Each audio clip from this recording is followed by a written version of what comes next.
Hello, I'm Gay Hendricks, And I'm Katie Hendricks. and we're here to share something very special with you that we share in our seminars, and we're going to give a compressed 5-minute action-packed training in something that has proved incredibly valuable to people over the years, and I think is especially valuable at this time in history.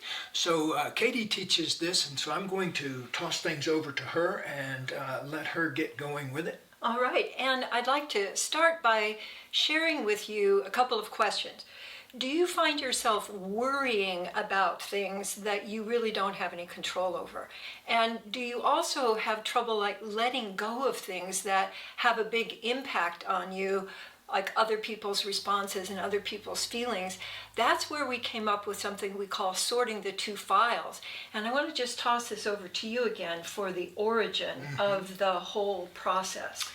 Well, it came, like most of our stuff, out of one of our lives, and at one point I found myself being an extreme worry wart, and this was back in my 30s, and I started looking at my worry, and I realized that 99% of it I was worrying about stuff that I had absolutely no control over.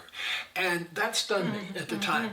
And so I started putting a lot of work into whenever I would catch myself thinking about something I had no control with, I just pause and let go of that illusion of control because Right. I know I never had it anyway. So that brought about a tremendous amount of peace of mind, and I began to do some research on where that whole idea came from, and I want to put a big plug in for one of my heroes, Epictetus, back about 2,000 years ago, roughly around the same time that Jesus was living. He was living in a different part of the world, Epictetus, and he was so popular with his students that people came from all over the place to be with him, and his number one teaching was this: the secret of happiness is knowing there are some things you can control and some things you cannot. And he was the first person to actually put that down in writing, and that became a tremendous force for good. Even today, you see that in the Serenity prayer that people use in 12-step programs.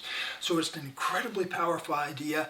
It came from a long time ago, and we've put our own special twist on it to make it easier for you to learn it.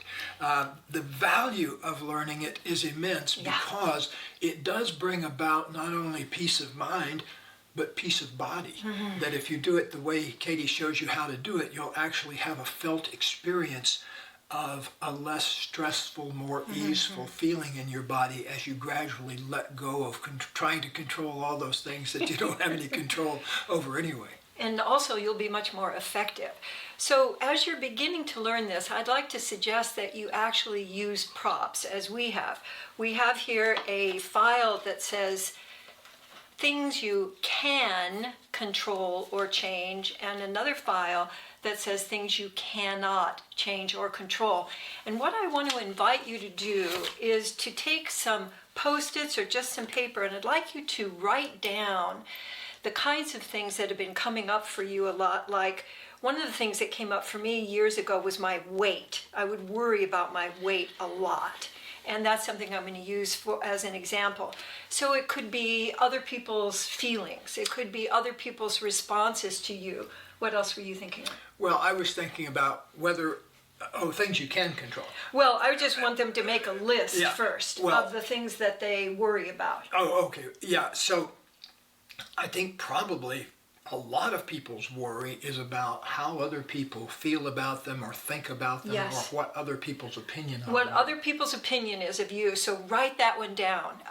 Or how other people are treating you, but another thing that's taking up a lot of people's attention these days is what's going on in the world. And there's so much chaos going on and so many breakdowns of ways that we have treated each other over the years that might be something that you worry about. What's going to happen if? And there's so many ifs right now. So what I want to ask you to do is to write those down on Post-its, and then to kind of give you the punchline ahead of time. Which of these files do you think is going to get more post-its placed in it?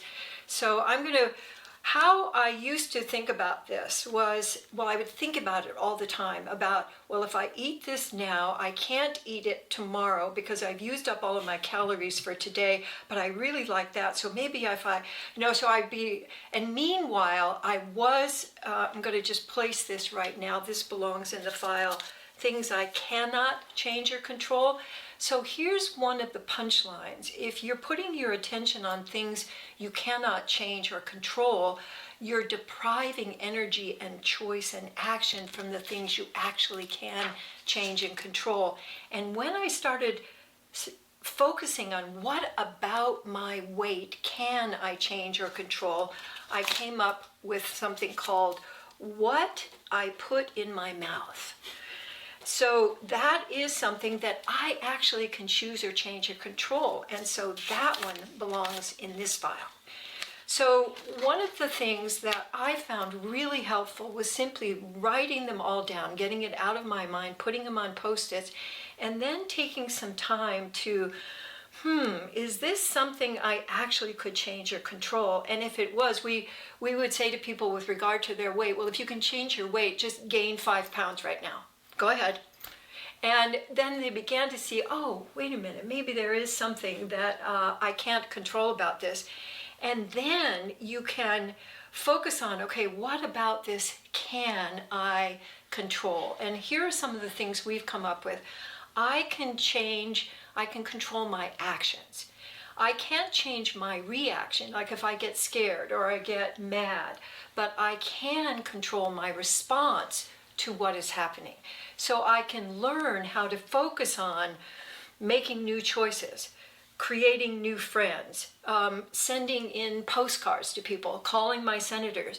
Those are things, donating to environmental causes that I support.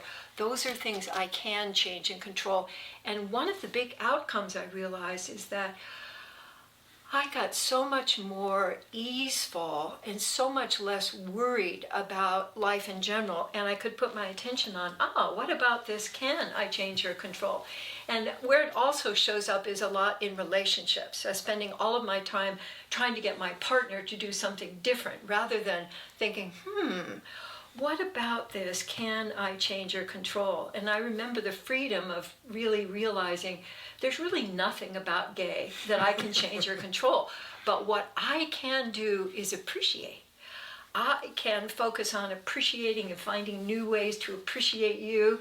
And lo and behold, that just created a lot more connection and fun and creativity in our relationship. Especially important in relationships because many people get into a relationship with the hidden agenda of turning the other person into their personal improvement project so that they can just shape that person the way they want.